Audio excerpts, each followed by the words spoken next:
Hello students, welcome back to our channel மாணவன் ஆசிரியர். இந்த விட நம்ம என்ன டேட் பார்க்க போகிறோம்னு பார்த்தீங்கன்னா 12ஆம் வகுப்பு தமிழ் முதலிடை பருவத் தேர்வுக்கான கவர்மெண்ட்டோட official original question paper. So கண்டிப்பாக இந்த கொஷின் பேப்பரில் இருக்கிற கொஷின்லாம் நல்லா படிச்சுக்கோங்க. லாஸ்ட் மினிட் 12ஆம் வகுப்பு மாணவர்கள் உங்களுடைய முதலிடை பருவத் தேர்வுக்கு ப்ரிப்பேர் ஆகிறதுக்கு இந்த கொஷின் பேப்பர் ரொம்ப யூஸ்ஃபுல்லாக இருக்கும். கவிஞர் சிற்பி எவற்றை வியந்து பாட தமிழின் துணை வேண்டும் என்கிறார். நகரம் பட்டை தீட்டிய வெள்ளை வைரமாகிறது விளக்கம் தருக. நிலையாமை குறித்து சவரியுறுக்கும் கருத்து யாது? புக்கில் தன்மனை சிறுகுறிப்பு வரைக. பசுமை குடில் யாவை? நடையழகியல் பற்றி தொல்காப்பியம் கூறும் கருத்தை குறிப்பிடுக. இதெல்லாம் ரொம்ப ரொம்ப முக்கியம். அடுத்து, வாடை காலத்தில் கோவலர்கள் எவ்வாறு பாதுகாப்பை தேடினர்? ஏங்குழி நீ ஞானத்து இருளகண்டும் இடஞ்சுட்டி பொருள் விளக்குக.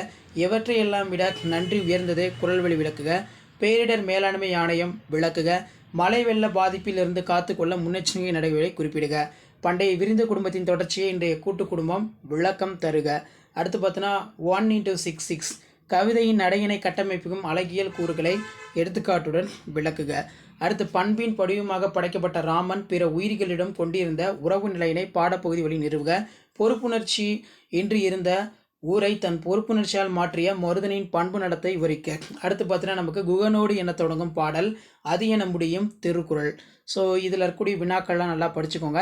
ஸோ முடிஞ்ச வரைக்கும் வீடியோ ஃப்ரெண்ட்ஸுக்கு ஷேர் பண்ணுங்கள். ஸோ மறக்காத பார்த்தீங்கன்னா மாணவன் ஆசிரியர் யூடியூப் சேனல் சப்ஸ்கிரைப் பண்ணி கீழே இருக்கக்கூடிய பெல்லைக்கான ப்ரெஸ் பண்ணி ஆன்ல வைங்க. ஸோ உடனுக்குடன் அப்டேட்லாம் தெரிஞ்சுக்கிறதுக்கு மறக்காத நம்மளுடைய வாட்ஸ்அப் குரூப், டெலகிராம் குரூப்பில் ஜாயின் பண்ணிக்கோங்க. ஸோ இதில் இருக்கக்கூடிய குருவினா, சிறுவினா, மனப்பாட பகுதி எல்லாமே ரொம்ப ரொம்ப முக்கியம். இதிலேருந்து கொஷின்ஸ் கண்டிப்பாக ரிப்பீட் ஆகும். நீங்கள் எந்த டிஸ்ட்ரிக்டாக இருந்தாலும் சரி, தமிழ் பொறுத்த வரைக்கும் நான் இது வரைக்கும் அப்லோட் பண்ண 12th standard first medium test 2024 இருக்கக்கூடிய கொஷின் எதுவும் ஸ்கிப் பண்ணாதீங்க. எல்லாத்தையும் நல்லா படிச்சிருப்பாங்க. அடுத்தடுத்து நான் இம்பார்ட்டன்ட் கொஷின் அப்டேட் பண்ணுவேன். அந்த வீடியோலாம் நோட்டிஃபிகேஷன் வரும்னா மாணவன் ஆசிரியர் யூடியூப் சேனல் சப்ஸ்கிரைப் பண்ணி கீழே இருக்கக்கூடிய பெல்லைக்கான ப்ரெஸ் பண்ணி சப்போர்ட் பண்ணுங்கள். ஸோ உடனுக்குடன் அப்டேட்லாம் நிறைய தெரிஞ்சுக்கணும்னு நினச்சிங்கன்னா மறக்காத நம்முடைய வாட்ஸ்அப் குரூப் இருக்குது, டெலகிராம் குரூப் இருக்குது, அதில் ஜாயின் பண்ணிக்கோங்க. ஸோ ஃபர்ஸ்ட் மீடியம் நிறைய அப்டேட் கொடுக்க போகிறேன். தேங்க்யூ.